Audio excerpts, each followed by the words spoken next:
Hey everyone, welcome to an NFL video. Yesterday I went over just a pretty much full breakdown, early thoughts video on every single player on the slate that kind of piqued my interest. Well, now that it's the next day, I did some research, broke down some of my favorite plays, so I kind of narrowed my player pool, and we're going to talk about the guys that I like, so pretty much my core plays heading into the weekend as of Tuesday, September 17th. Anyway, before we continue, if you could leave a like, and if you're new to the channel, please hit that subscribe button. It really helps me out, and I really appreciate it. You can also follow me on Twitter at ChrisPennell16. And if you'd like access to the spreadsheet I build every single week, it is right here on the screen, staring right at you. It's got everything you need on here. It's all color-coded, presented nice and neat. I got projected ownership on there, wide receiver versus cornerback data, the matchup totals, Vegas, the pace they play at, the 2019 stats as of right now, then the defense versus quarterback stats. So everything is on there. It's all color coded. I got projections on there, rankings. I do cash game rankings. Even the weather is loaded up on there. Everything that you're seeing right here is available in the link in the description below, and I do my write-ups on there as well if you like written form content too.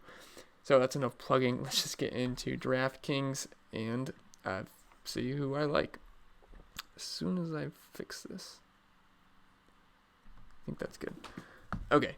So we're going to start off with the quarterback position, and my favorite play of the week is Lamar Jackson at 7,000. It's really tough between him or Patrick Mahomes. I think they're both fine plays. But let's just talk about Lamar first. So he's been nothing short of amazing this season, and this game is going to be nuts.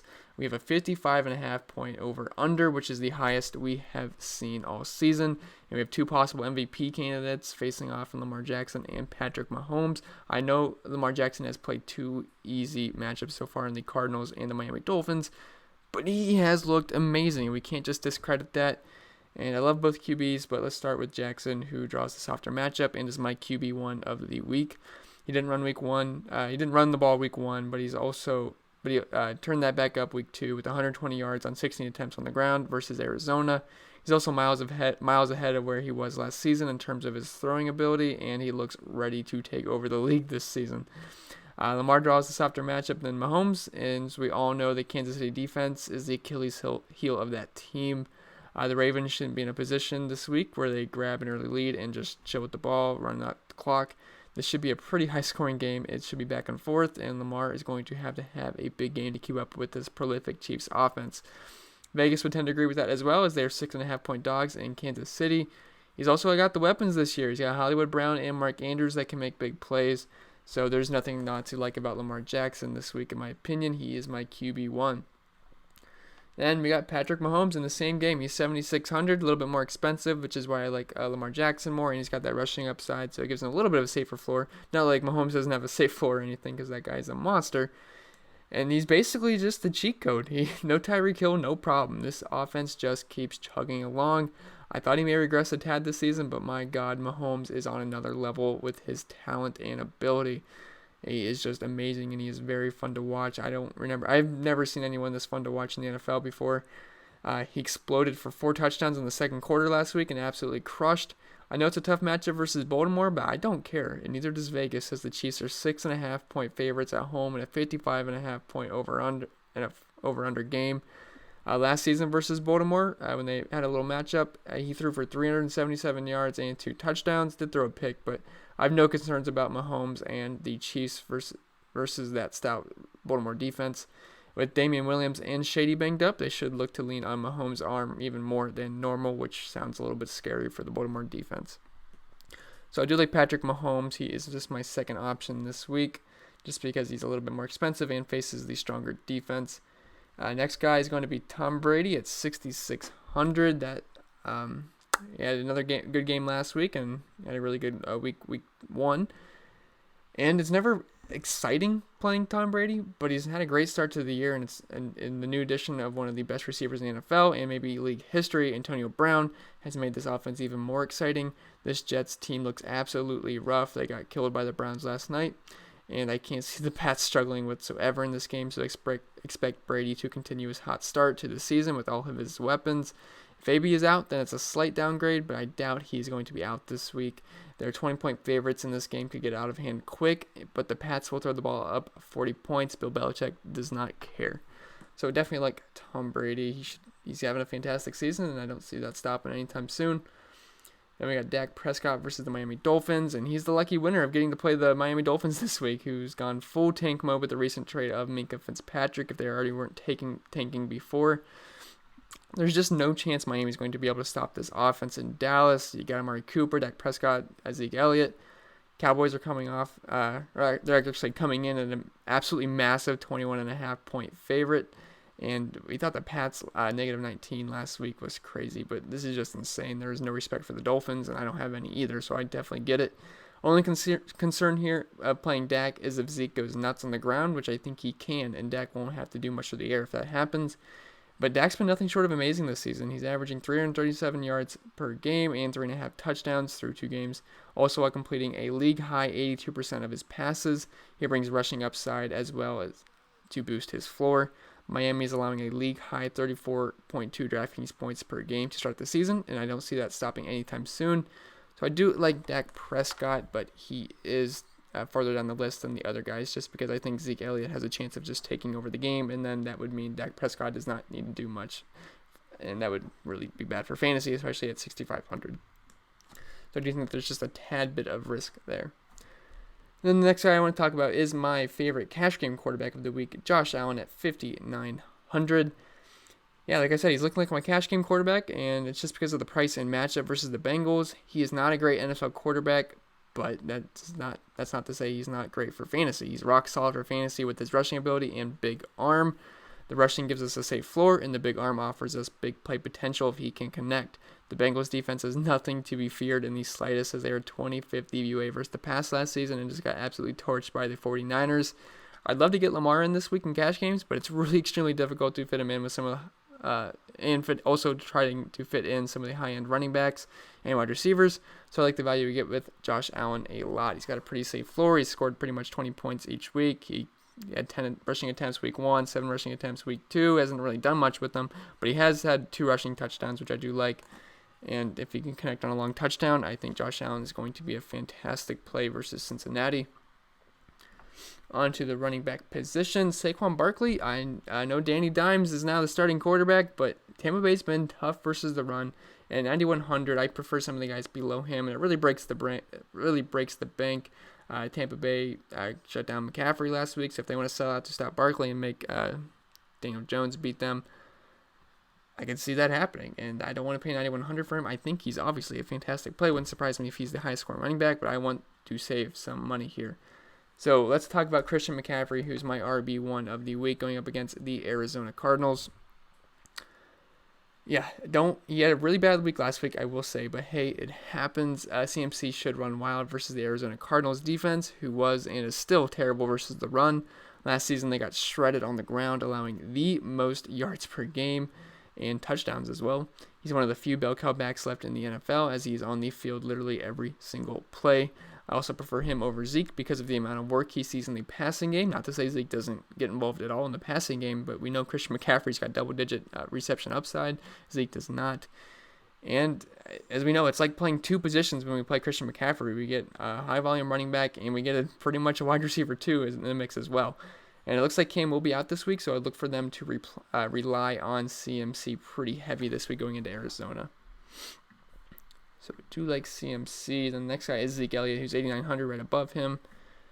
And I think this could be the coming out party for him. I think it's his breakout game. He's still getting in the swing of things after missing a full off season. But what better way to break out than at home versus the Miami Dolphins?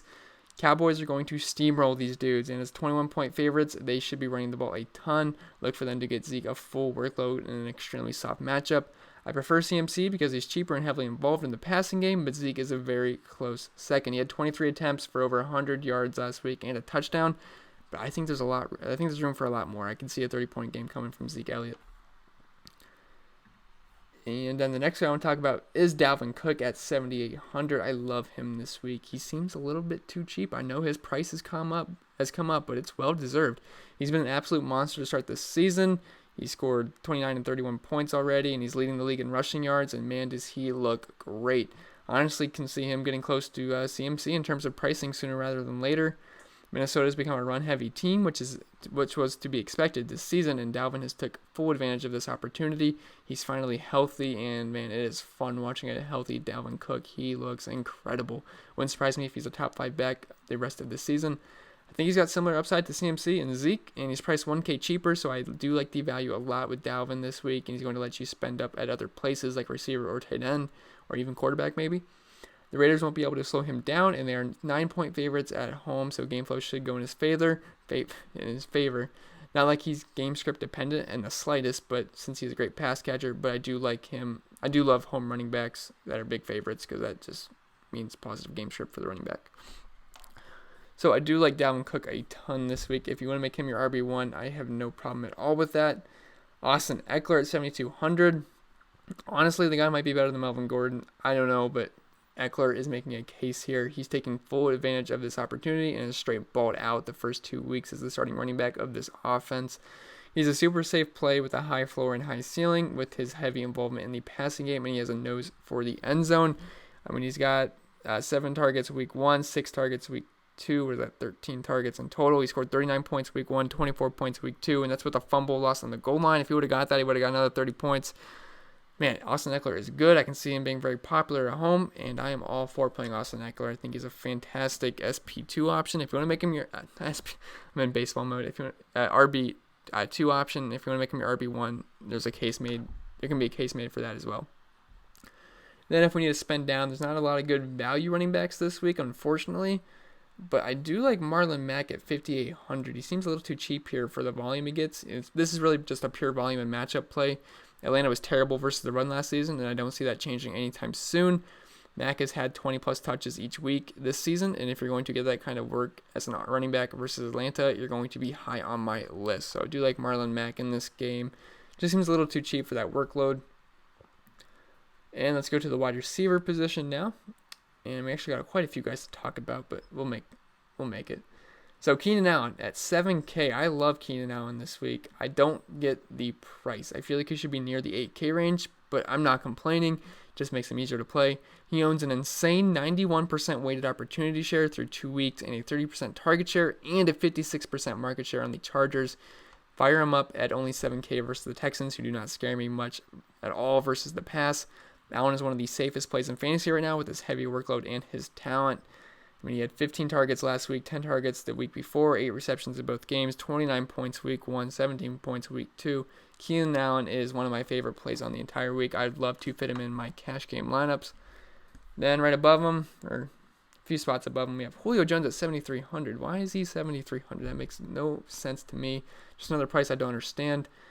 Again, not going to complain though. It's not the softest matchup in the world, but Julio is unguardable and unstoppable. Arguably the best wide receiver in football, right up there with DeAndre Hopkins, Odell, Antonio Brown, those kind of guys. So feel free to take the discount on him and fire him up at only 7,300. I can see him having quite a bit of ownership because of that price tag, and I totally understand it. Then we're going to dip down a little bit. Chris Godwin's fine, obviously, but these are just... I'm talking about my player pool. Yesterday in my last video, I talked about pretty much every single player. If there's guys I skip, I probably like them. I went over it in the video yesterday, but I'm talking about my core player pool. So we have Marquise Brown at 5,900. And look, I love this game for fantasy purposes, and I want as much exposure to it as I can get. And Hollywood Brown has a huge ceiling in this game, in my opinion. I know he doesn't feel safe yet, but he did see 13 targets last week and played 65% of the snaps, which is a huge jump from week 1. So that is reassuring. This game should go bonkers in KC pass. The KC pass D doesn't offer much resistance, so I don't mind hopping back on the train and pairing up with Lamar for a high upside GPP play, and he's a fringe cash play in my opinion. So I do like the ceiling of Hollywood Brown in this matchup. And then 5,500, we have John Brown. If I like Josh Allen, I have to like his number 1 guy. Brown has had a great start to the season, posting 28 and 14 fantasy points on 18 targets.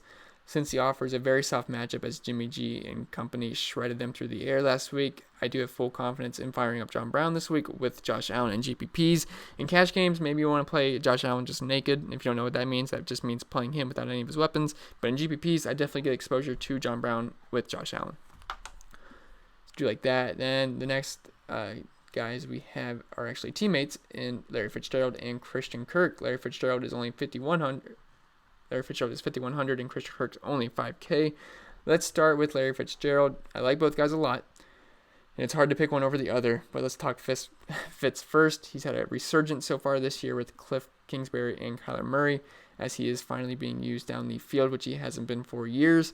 He's gotten 24 targets through 2 weeks and has amassed over 100 yards each week so far.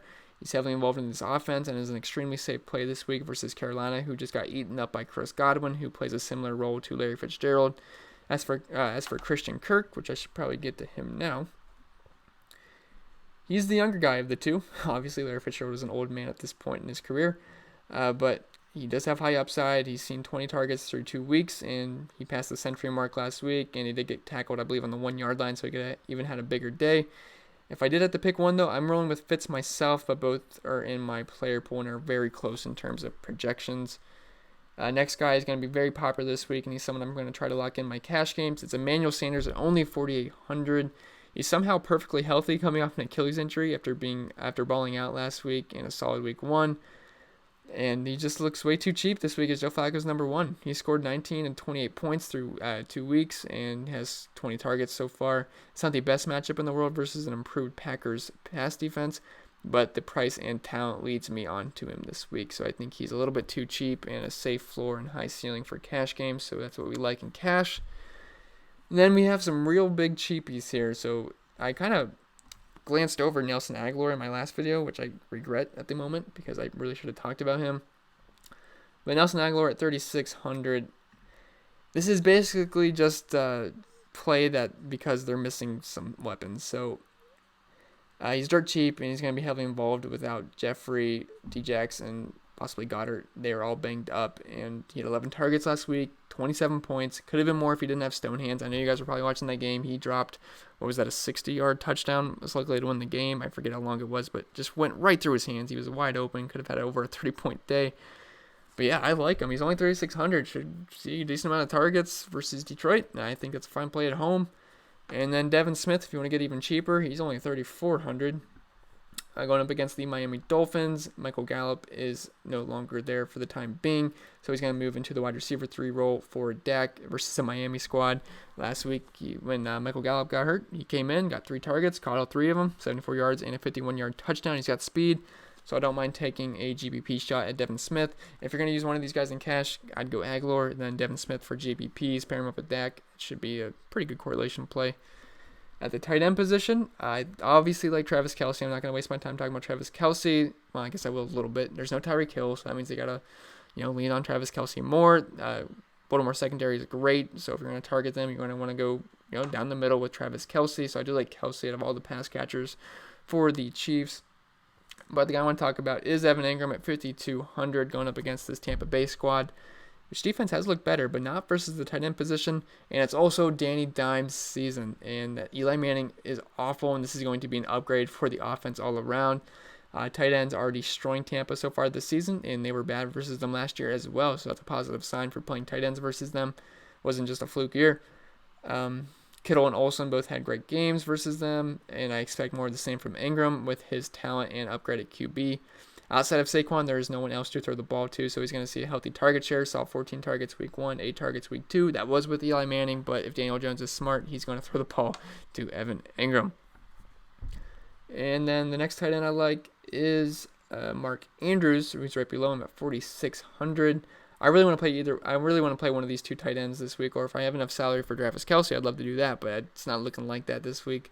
GPP's fine, but cash game is probably not going to be able to afford Kelce. But yeah, Mark Andrews, just like Lamar, he is breaking out with 2 straight games of 8 receptions and 100-plus yards with a touchdown. This game is going to be insane in case he struggles versus the tight end position, so I love loading up on Andrews this week. I think he's a fantastic play. 27 points week 1, 28 points week 2. He's been balling out. I love Mark Andrews in this matchup. As for the defenses, don't really have any core defenses outside of Dallas or New England. They're both 20-point favorites, both at home, so they should smash. We know what the Patriots did last week to the Miami Dolphins. Would not expect 37 points again from against the for the defense playing Miami again, but there is always a good chance of them getting shut out and giving up a defensive touchdown. So love the Cowboys, love the Patriots. If I'm spending down, I was hoping Eli Manning would play because I did like the Buccaneers defense at 2,900, but still a rookie quarterback on the road in his first NFL start. I still think the Buccaneers defense, which looks a little bit improved, is in play. And then the Steelers defense at only 2,300 versus San Francisco. Not bad. I wish they were at home, but it's still pretty cheap. The Chargers, I guess, at home at 2,500 is not the worst, but I don't like playing defenses versus Deshaun Watson, DeAndre Hopkins. It's always scary. Ravens are cheap, but versus Kansas City, not going to happen. Other than that, man, if we can afford Dallas this week or New England, that'd be great. Other than that, it looks like we're going to have to punt defense and hope they don't get scored on too much.